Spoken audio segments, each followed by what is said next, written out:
أعوذ بالله من الشيطان الرجيم. بسم الله الرحمن الرحيم. الله الذي يرسل الرياح فتثير سحابا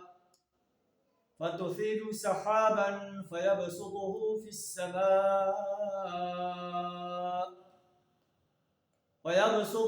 السماء كيف يشاء ويجعله كسفا فترى الودق يخرج من خلاله فإذا أصاب به من يشاء من عباده إذا هم يستبشرون. صدق اللہ العظیم.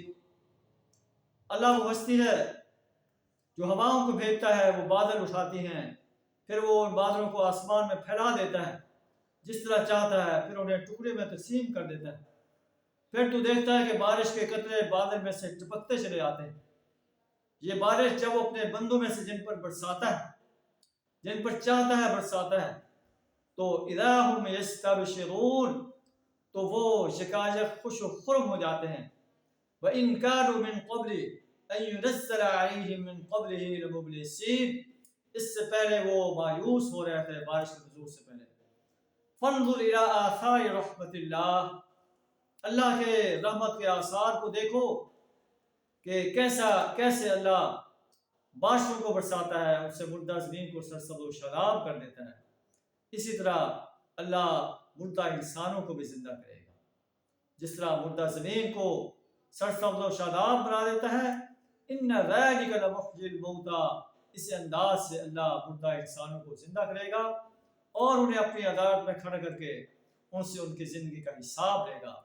انہوں نے اپنی جوانی کہاں صرف کی، فرصت کے لمحات کہاں صرف کیے، مال کہاں سے کمایا، کہاں خرچ کیا، اور اپنی ذمہ داری جو امر بالمعروف اور نہی عن المنکر تھی، اس کو کہاں تک ادا کیا. وَهُوَ عَلَىٰ كُلِّ شَيْءٍ قَدِيرٌ، اور وہ ہر چیز پر قادر.